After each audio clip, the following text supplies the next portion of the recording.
नमस्कार मित्र हो, मी समाधान कोकाटे सर पुन्हा एकदा तुमचं आपल्या समाधान कोकाटे अकॅडमीच्या ऑनलाईन लर्निंग प्लॅटफॉर्म वरती मी मनापासून स्वागत करतोय। मित्र हो, संयुक्त गट ब व गट क पूर्व परीक्षेसाठी आपण PYQ ची बॅच सुरू केलेली आहे। त्यात आतापर्यंत 2021 पर्यंतचे सर्व पेपर आपण विश्लेषण केलेले आहेत। आज आपण 2022 च्या विश्लेषणाचा पेपर बघतोय। ओके, चला बघा बरं, यातला पहिला प्रश्न काय आहे? राज्यपालावरती प्रश्न आलेला आहे। हमखास राज्यपाल या टॉपिक वरती हमखास म्हणजे हमखास आपल्याला प्रश्न विचारला जातोय। ओके, राज्यपालाच्या संदर्भात योग्य कथन ओळखायला सांगितलेले आहेत, योग्य पर्याय निवडायचा आहे। ओके, पहिलं बघा, राष्ट्रपतीची मर्जी असेपर्यंत राज्यपाल आपल्या पदावर राहतात। मित्रांनो, हे 100% वाक्य बरोबर आहे।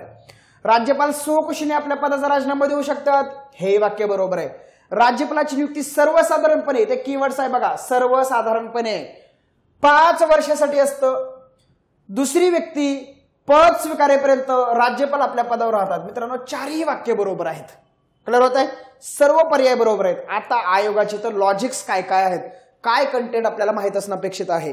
मित्रांनो, राज्यपालाच्या कार्यकाळावर प्रश्न आहे। क्लिअर होत आहे? आता बघा, तुम्हाला हे माहित असेल की राज्यपालाचा कार्यकाळ घटनेत नमूद नाही, बरोबर आहे? मग ज्या ज्या पदांचा कार्यकाळ घटनेत नमूद नसतो त्या त्या पदांचा कार्यकाळ कोणाच्या मर्जीवर असतो? राष्ट्रपतींची मर्जी। म्हणजे राष्ट्रपती राज्यपालांना केव्हाही पदावरून दूर करू शकतात आणि राष्ट्रपतीची मर्जी काही न्यायप्रविष्ट बाब नाहीये, तुम्हाला माहित असेल। मग राज्यपालाला कालावधीच नाही का? आहे।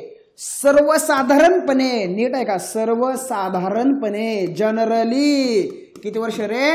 5 वर्ष। याचा अर्थ असा होतो, त्याच्या अगोदर ही राष्ट्रपतीची मर्जी जर त्यांच्यावरली संपुष्टात आली तर त्यांचा कार्यकाळ संपुष्टात येऊ शकतो, हे लक्षात ठेवा। जरी त्यांचा कार्यकाळ पूर्ण झाला तरी त्यांचा उत्तराधिकारी येईपर्यंत ते पद ग्रहण करणं चालू ठेवत असतात, हे या ठिकाणी लक्षात ठेवा। क्लिअर होतंय? त्यामुळे एवढा कंटेंट तुम्हाला माहिती असणं अपेक्षित होता। राज्यपालाच्या संदर्भात कलम वारंवार विचारली जातात, त्याचे ट्रिक्स देतो तुम्हाला। राजा का नाक योगा से साफ, हे एक ट्रिक्स देतो तुम्हाला। बघा, राजा म्हणजे काय रे? राज्यपाल। का म्हणजे काय रे? त्याचे कार्यकारी अधिकार। कळतंय?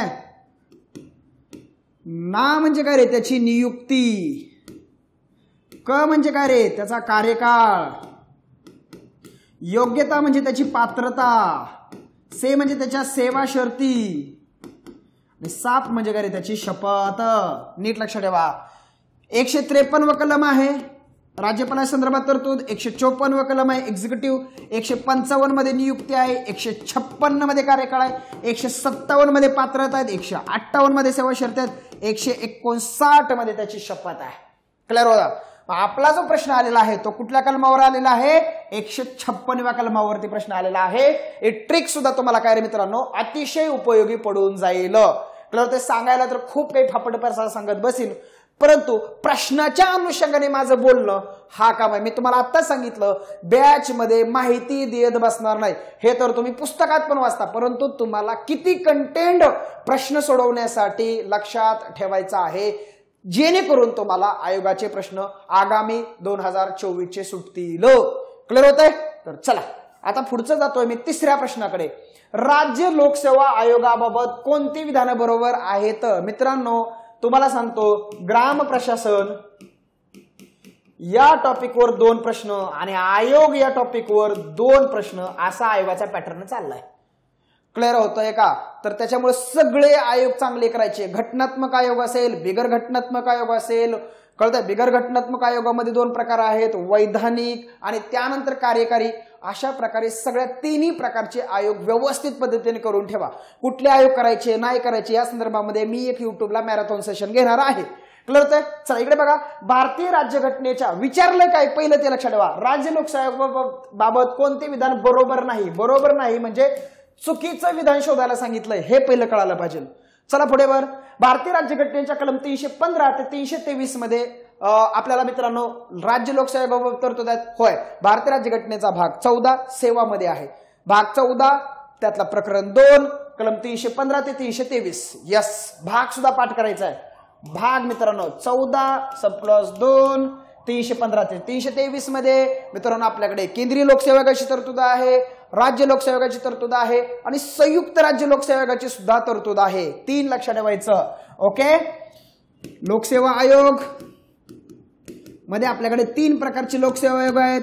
एक केंद्रासाठी केंद्रीय लोकसेवा आयोग, आपापल्या राज्यांचे राज्य लोकसेवा आयोग आणि 2 राज्यासाठीचा संयुक्त राज्य लोकसेवा आयोग.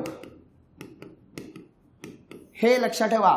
15 सब क्लॉज 2 मध्ये संयुक्त राज्य लोकसेवा आयोगाची तरतूद आहे. फक्त एवढंच लक्षात ठेवा, संयुक्त राज्य लोकसेवा आयोग हा संबंधित राज्याच्या विनंतीनुसार संसदीय कायद्यानुसार स्थापन केला जातो. म्हणून मित्रांनो हे एक वैधानिक संस्था आहे, हे लक्षात ठेवा. आणि मित्रांनो या दोन्हीची स्थापना घटनेनुसार होते, घटनेत आहे, म्हणून ह्याला म्हणतात घटनात्मक संस्था. लक्षात ठेवा, ह्या 2 संस्था ह्या घटनात्मक आहेत, तर ही तिसरी संस्था कशी आहे रे, वैधानिक संस्था आहे. आता महाराष्ट्र राज्य लोकसेवा आयोगाची स्थापना कधी झाली, तर त्या संदर्भामध्ये एक थोडी काही गोष्टी लक्षात ठेवा. मित्रांनो 1924 मध्ये 1919च्या कायद्यामध्ये मित्रांनो खऱ्या अर्थानं लोकसेवा आयोग स्थापन करायची तरतूद होती. 1919च्या कायद्यानुसार 1924 मध्ये मित्रांनो त्या ठिकाणी आपल्याकडे मुंबई प्रांतासाठी लोकसेवा आयोगाची स्थापना करण्यात आली. त्यानंतर मित्रांनो याची पुनर्रचना 1937 मध्ये करण्यात आली आणि 1937 मध्ये हा मुंबई प्रांताचा लोकसेवा आयोग मित्रांनो सिंध प्रांतासाठी सुद्धा काम करू लागला. लक्षात ठेवा. त्यानंतर 1947 मध्ये सिंध प्रांत हा पाकिस्तानमध्ये निघून गेला, त्यामुळे सिंध प्रांत हा या आयोगापासून वेगळा करण्यात आला. त्यानंतर मित्रांनो 1956ला आपल्याकडे मुंबई प्रांताची पुनर्रचना होऊन मुंबई द्वैभाषिक राज्याची स्थापना झाली. त्यामुळे हा आयोग या ठिकाणी द्वैभाषिक राज्यासाठी काम करू लागला. त्यानंतर मित्रांनो 1 मे 1960ला आपल्या महाराष्ट्राची स्थापना झाल्यानंतर हा आयोग मित्रांनो महाराष्ट्र राज्यासाठी काम करू लागला. त्यानंतर 1 मे 1960 पासून स्वतंत्रपणे महाराष्ट्र राज्य लोकसेवा आयोग कार्यरत आहे. परंतु त्याची उत्क्रांती मित्रांनो ह्या सगळ्या टप्प्यामधून झालेली आहे. मी शॉर्टमध्ये तुम्हाला हे सगळं देण्याचा काय केला रे प्रयत्न केलेला आहे. त्यामुळे लोकसेवा आयोगाच्या संदर्भामध्ये तुम्हाला एवढ्या गोष्टी माहिती असणं अपेक्षित आहे. क्लिअर होतंय का? त्यामुळे भारतीय राज्यघटनेच्या कलम 315 ते 323 मध्ये तरतूद आहे. 100% वाक्य बरोबर आहे. हे आयोग राज्य शासन तसेच केंद्र शासनासाठी, मी आता सांगितलं केंद्र शासनासाठी स्वतंत्र केंद्रीय लोकसेवा आयोग आहे.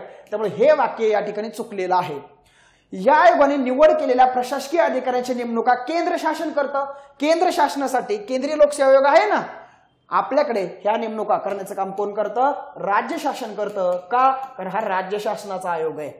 या आयोगाच्या अध्यक्ष व सदस्याची नेमणुका राज्य शासन करतं का? नाही मित्रांनो, कोण करतं? राज्यपाल करत असतं. क्लिअर झालं का?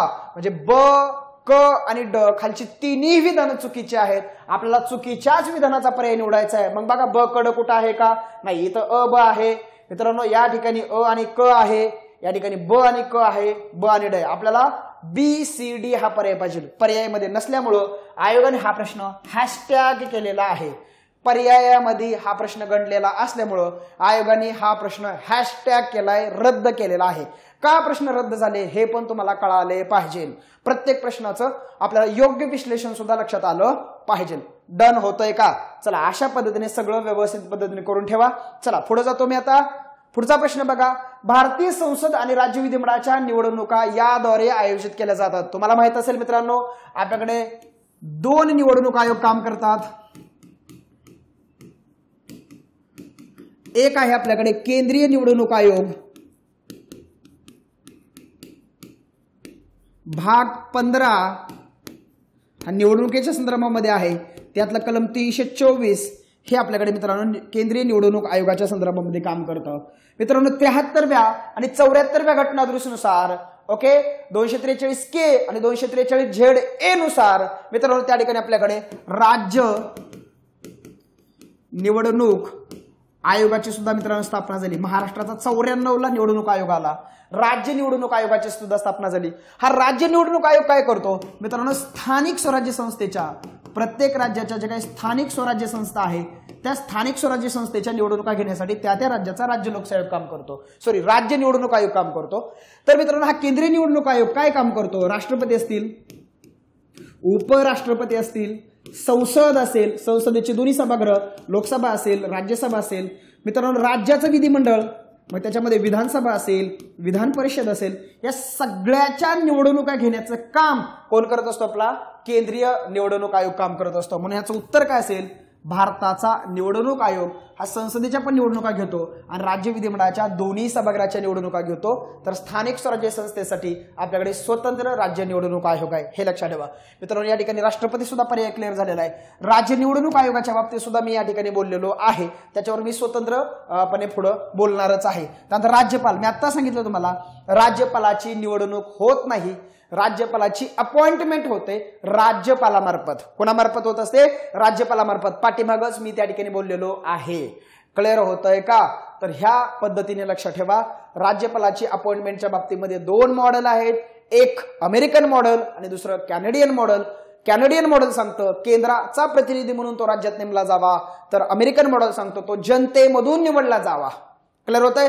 त्यामुळे भारतानं राज्यपालाची नेमणुकीची पद्धत स्वीकारलेली आहे. राज्यपालाची नेमणूक थेट राष्ट्रपतींमार्फत होत असते, हे लक्षात ठेवा. चारही पर्यायाचं विश्लेषण आपल्याकडे सखोल देण्याचा मी प्रयत्न करतोय, त्यामुळे याचं उत्तर असेल मित्रांनो 4 नंबरचा पर्याय. क्लिअर होतंय? आता तुम्हाला राज्य निवडणूक आयोगाबद्दल अजून डीप मध्ये थोडी माहिती करून ठेवावी लागणार आहे. राष्ट्रपती आणि राज्यपालाबाबत आपण सविस्तर पद्धतीने बघतच असतो. जे जे आयोग परीक्षेला विचारलेले आहेत ते सगळे चांगले करायचे आहेत. पुढे चला बरं, भारतीय संविधानात कोणत्या कलमात मुख्यमंत्र्याची कर्तव्य स्पष्ट केलेली आहेत? बघा, मुख्यमंत्र्याची कर्तव्य ही कलम 167 मध्ये दिलेली आहेत. क्लिअर व्हा? 163, 164, 165, क्लिअर होत आहे, 166 आणि 167 ही कलम बघा. 163 कलमामध्ये काय सांगितलंय? सीएम आणि मंत्री परिषद यांची तरतूद सांगितली. कळतंय? राज्यपालांना सहाय्य व सल्ला देण्यासाठी मुख्यमंत्र्याच्या नेतृत्वाखालील एक मंत्री परिषद असेल असं कलम 163 मध्ये सांगितले. 164 मध्ये मित्रांनो मुख्यमंत्र्याची नियुक्ती सांगितली. राज्यपाल मुख्यमंत्र्याची नियुक्ती करतील आणि त्यांच्या सल्ल्याने इतर मंत्र्याची नियुक्ती करतील. कळतंय? म्हणजे सीएम आणि मंत्री या सगळ्यांची अपॉइंटमेंट 164 मध्ये सांगितली. यांच्या संदर्भामध्ये इतर 5 तरतुदी सुद्धा 164व्या कलमामध्ये आहेत. पहिल्यांदा नियुक्तीच्या संदर्भामध्ये तरतुदी आहेत, वैयक्तिक जबाबदारीच्या संदर्भात तरतुदी आहेत, सामूहिक जबाबदारीच्या तत्वाच्या संदर्भात तरतुदी आहेत, शपथेच्या बाबतीत तरतुदी आहेत, गैरहजेरीमुळे अपात्रतेच्या बाबतीतल्या तरतुदी आहेत, वेतन भत्त्याच्या संदर्भामध्ये तरतुदी आहेत. अशा वेगवेगळ्या तरतुदी 164चा भाग आहेत. त्यानंतर 165 मध्ये काय सांगितलंय? राज्याचा महाधिवक्ता सांगितलाय. तर 166व्या कलमामध्ये सांगितलंय राज्य शासनाचं कामकाज चालवण्यासंदर्भाच्या तरतुदी 166 मध्ये आहेत. आणि 167व्या कलमामध्ये सीएमची राज्यपालासंदर्भात 3 कर्तव्ये सांगितली आहेत. सगळ्यात पहिलं, राज्यपालांनी राज्याच्या प्रशासनासंदर्भामध्ये मागल ती माहिती राज्यपालांना कळवलं. सगळ्यात पहिल्यांदा मित्रांनो ती जी माहिती आहे स्वतंत्रपणे उपलब्ध करून द्यायची. बघा, 3 कर्तव्य आहेत. सगळ्यात पहिलं कर्तव्य सांगितलंय की राज्याच्या प्रशासनासंदर्भातची माहिती जी आहे ती स्वतःहून राज्यपालांना देणं, ही पहिलं कर्तव्य. दुसरी गोष्ट, राज्याच्या प्रशासनासंदर्भामध्ये राज्यपालांनी स्वतःहून मागवलेली माहिती.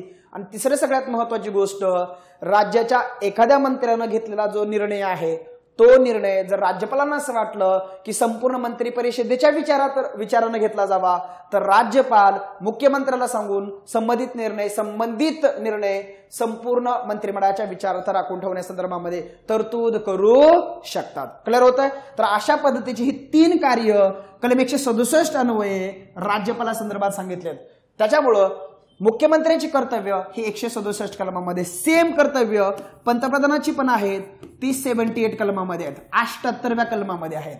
हे या ठिकाणी लक्षात ठेवा. क्लिअर होतं? सेम कलम 78 मध्ये आहेत. कुणाची कर्तव्य? पंतप्रधानांची. भविष्यात विचारली जाऊ शकतात पंतप्रधानांची कार्य व कर्तव्य, हे की नाही, पण ती कोणा संदर्भामध्ये आहे? राष्ट्रपतींच्या संदर्भामध्ये आहे. त्या कोणत्या कलमामध्ये आहेत? कलम 78 मध्ये. हे भविष्यामध्ये विचारलं जाऊ शकतं. त्याच्यामुळं 78 असेल किंवा मित्रांनो 167 असेल, ही कलम व्यवस्थित पद्धतीने करून ठेवा. आयोग तुम्हाला त्याही ठिकाणी प्रश्न विचारू शकतो. क्लिअर होतंय? चला, बाकी काय तुम्हाला ही सगळं 164 बोललो, 166 बद्दल बोललो, 163 बद्दल बोललो. 163चे 3 उपकलमे आहेत, ही नीट करून ठेवा. कळतंय? पहिल्या कलमामध्ये सीएम आणि मंत्री परिषदेची तरतूद आहे. दुसऱ्या कलमामध्ये त्या ठिकाणी सांगितलंय राज्यपालांच्या स्वेच्छाधिकाराबाबत 163(2) मध्ये सांगितलंय, 163(3) मध्ये सांगितलंय सीएम आणि मंत्रिपरिषदेला दिलेला जो सल्ला आहे त्या सल्ल्याची न्यायालयीन चौकशी होणार नाही, असे 3 क्लॉज आहेत. त्यानंतर 164 मध्ये मित्रांनो 5 क्लॉज आहेत. ते 5 क्लॉज व्यवस्थित पद्धतीने पाठ करून ठेवा, कारण आयोग तुम्हाला प्रश्न विचारतो पुढीलपैकी कोणती तरतूद 164चा भाग आहे नाही, मग तिथं 164 मधल्या 3 क्लॉज घेतो आणि 163 मधला 1 क्लॉज घेतो आणि हायब्रिड प्रश्न बनवतो. त्यामुळे ह्या कलमातले उपक्लॉज तोंड पाठ करून टाका. 166 एवढा काही महत्वाचं नाही, 167 तर आलेलाच आहे. त्यामुळे जस्ट ही 4च्या 4 कलम एकदा डीप मध्ये बघून घेणं अपेक्षित आहे, कारण जे जे कलम आयोगाच्या नजरेत आलंय ते कलम विचारलं जाणार. डन होतंय का? ह्याचं उत्तर काय असणार आहे? 3 नंबरचा पर्यायाचं उत्तर असणार आहे. चला पुढे जातो मी. खालीपैकी कोणती समिती पंचायत राजच्या संदर्भामध्ये नाही? मित्रांनो लक्षात ठेवा, पंचायत राजच्या संदर्भामध्ये मग तुम्हाला केंद्राच्या समित्या बघायच्यात, तुम्हाला राज्याच्या समित्या बघायच्यात. क्लिअर होत आहे? त्यामुळे केंद्राच्या समित्या कुठल्या, राज्याच्या समित्या कुठल्या, तर त्या आपण पंचायत राज टॉपिक मध्ये सविस्तर पद्धतीने बघितलेल्या आहेत. लक्षात ठेवा मित्रांनो, राजमन्नार समिती, तुम्हाला राजमन्नार समिती कशा संदर्भामध्ये आहे मित्रांनो? केंद्र राज्य संबंधांचा, कोणाचा? केंद्र राज्य संबंधांचा अभ्यास करण्यासाठी. कशासाठी? अभ्यास करण्यासाठी. मित्रांनो 1969 साली तमिळनाडू गव्हर्नमेंटनं ही त्या ठिकाणी राजमन्नार यांच्या नेतृत्वाखालील ही समिती काय केली होती? स्थापन केली होती. क्लिअर होत आहे मित्रांनो? याचे 2 सदस्य होते. याचे 2 सदस्य होते मित्रांनो, लक्ष्मण स्वामी मुदलियार आणि PC चंद्रा रेड्डी. हे 2 लक्ष्मण स्वामी मुदलियार आणि PC चंद्रा रेड्डी हे 2 सदस्य होते. सदस्यांचा ट्रेंड सुरू आहे, त्यामुळं राजमन्नार समितीचं पुढीलपैकी कोण सदस्य होता नव्हता असाही आपल्याला प्रश्न विचारला जाऊ शकतो. त्यामुळे लक्ष्मण स्वामी मुदलियार आणि PC चंद्रा रेड्डी हे 2 सदस्य पाठ करून ठेवा. बाकी मित्रांनो बघा, अशोक मेहता समितीची स्थापना 1977 साली झाली होती. त्याच्या स्थापनेचा उद्देश होता देशामध्ये ज्या काही दुर्बल होणाऱ्या ज्या काही पंचायत राज संस्था आहेत त्या पंचायत राज संस्थांना कशा पद्धतीने सामर्थ्यवान बनवता येईल या संदर्भामध्ये मित्रांनो त्या ठिकाणी सरकारला शिफारस करण्यासाठी ही समिती त्या ठिकाणी स्थापन झालेली होती. नंतर मित्रांनो थंगन समिती आहे. थंगन समिती 1988 ची आहे. थंगन समितीचा उद्देश होता मित्रांनो जिल्हा नियोजनासाठी जिल्ह्यामध्ये राजकीय व प्रशासकीय यंत्रणा उभी करणं, त्या संदर्भामध्ये सरकारला शिफारस करणं, या संदर्भामध्ये मित्रांनो थंगन समिती होती. थंगन समिती जिल्हा नियोजना संदर्भामध्ये होती असं या शॉर्ट मध्ये लक्षात ठेवण्याचा प्रयत्न करा. त्यानंतर मित्रांनो सिंघवी समिती 1986 साली राजीव गांधींनी याची स्थापना केली होती. ओके, हिचा उद्देश होता लोकशाही विकास व पंचायत राज संस्थांचं काय घडवून आणणं, पुनर्जीवन घडवून आणणं. त्यामुळे सिंघवी समिती सुद्धा लक्षात ठेवा.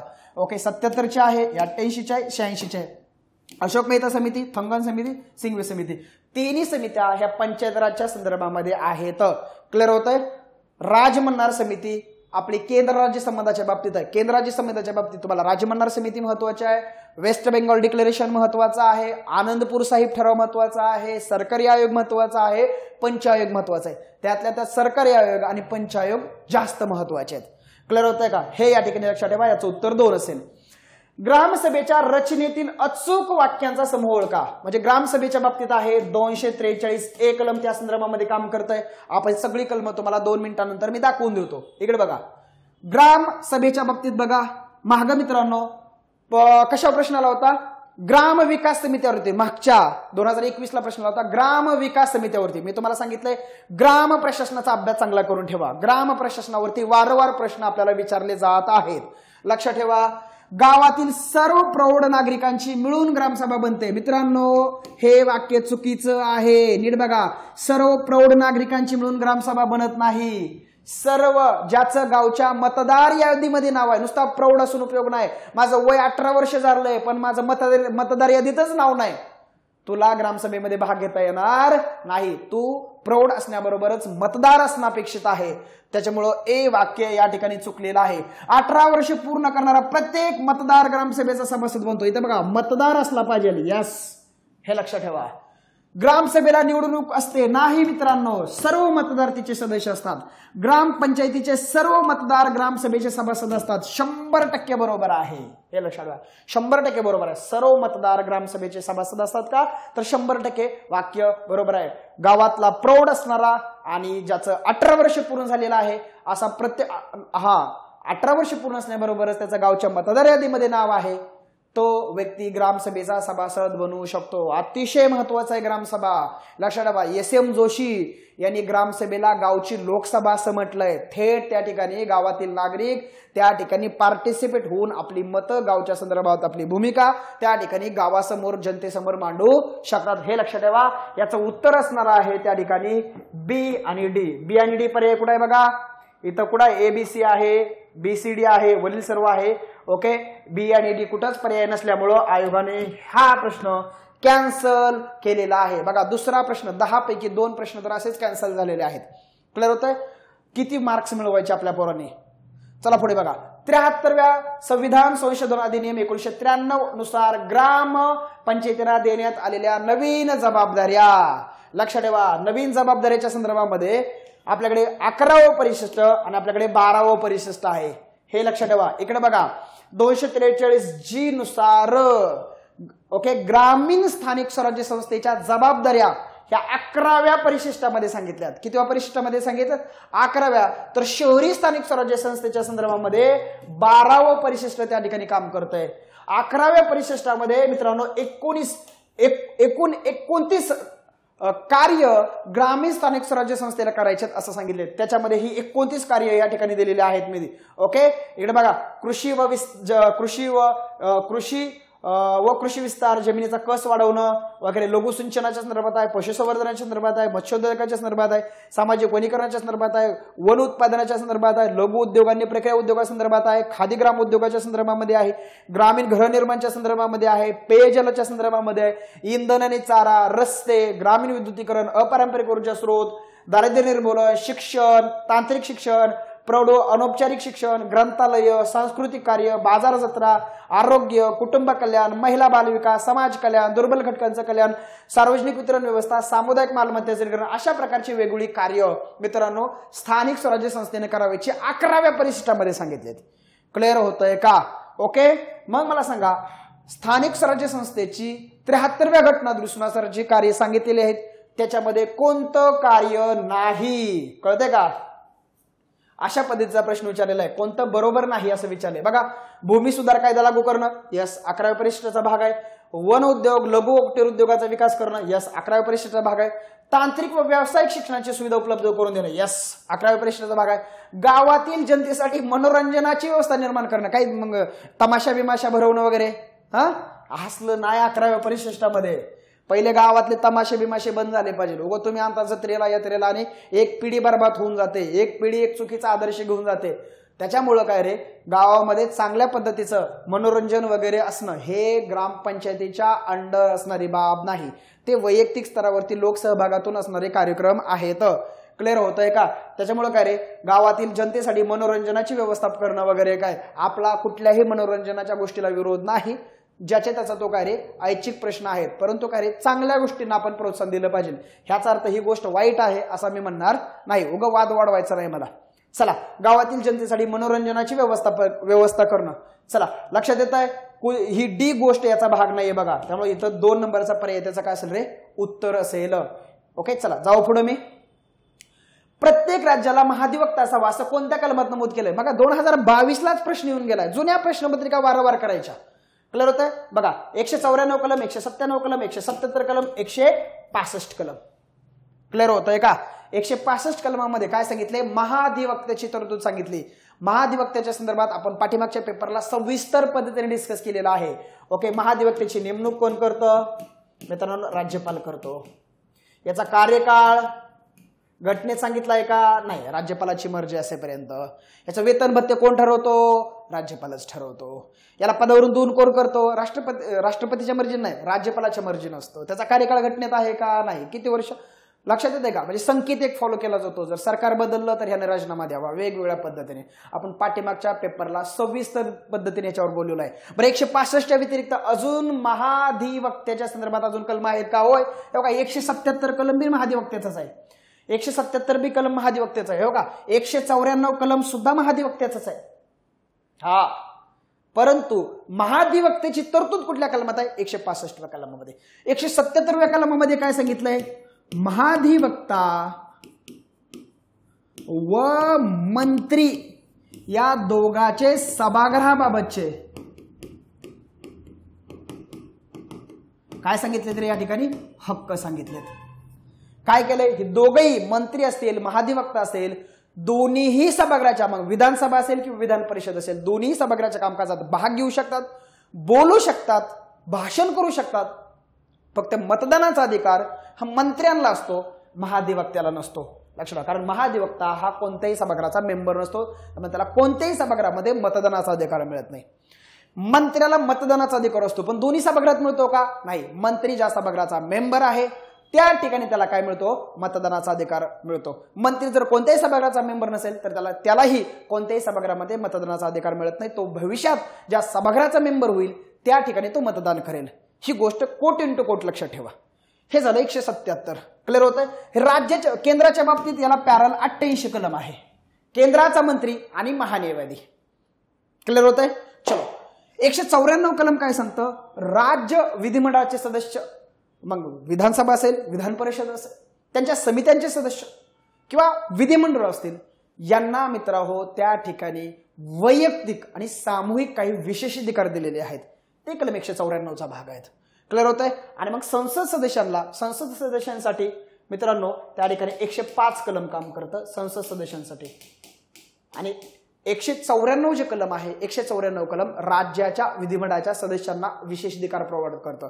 आणि मग राज्याच्या विधिमंडळाच्या सदस्यांना जे विशेष अधिकार मिळतात ते कलम 194 नुसार महाधिवक्त्याला सुद्धा मिळतात. मग 194 कलम हे महाधिवक्त्याला सुद्धा लागू होतं. हे क्लिअर करा. 197 कलम काय सांगतं? मी तुम्हाला पाठीमागच्या लेक्चरला बोललो होतो की 108व्या कलमामध्ये केंद्रामध्ये जॉईंट सिटिंग आहे. जर दोन्ही सभागृहामध्ये विधेयक पारित करण्याच्या संदर्भात जर मतभेद निर्माण झाले तर ते मतभेद जॉईंट सिटिंगने सोडवले जातात. परंतु अशा कोणत्याही प्रकारचे तरतूद राज्यामध्ये करण्यात आलेले नाही. राज्यामध्ये कलम 197 आहे. 197 कलम सांगतं विशिष्ट कालावधीनंतर राज्याची विधेयक पारित करण्याच्या संदर्भात अंतिम निर्णय हा मित्र कोणाचा असेल रे? विधानसभेचा असेल. हे कलम 197 मध्ये आहे. पाठीमागच्या पेपरला याच्यावर प्रश्न येऊन गेलेला आहे. मी डीप मध्ये बोललोय. डन होतोय का? सिरियली सगळे पेपर बघितले तर तुम्हाला ट्रेंड लक्षात येतील. चला, ह्याचं उत्तर काय असणार आहे? याचं उत्तर मित्रांनो 4 नंबरचा पर्याय असणार आहे. चला जाऊ पुढे. मी भारतीय राज्यघटनेच्या मसुदा समितीचे खालीलपैकी कोण सदस्य नव्हते? लक्षात ठेवा मित्रांनो, पाठीमागच्याच याला सन्माननीय डॉक्टर बाबासाहेब आंबेडकरांवरती प्रश्न आलेला होता. क्लिअर होतंय का? त्यामुळे बघा कोण सदस्य होते तर आलादी कृष्णस्वामी अय्यर हे त्याचे काय होते रे? सदस्य होते. मसुदा समितीबद्दल अजून तुम्हाला काय सांगता येऊ शकतं? मसुदा समितीचे अध्यक्ष कोण होते? मसुदा समितीचे अध्यक्ष कोण होते? सन्माननीय डॉक्टर कोण रे? बाबासाहेब आंबेडकर.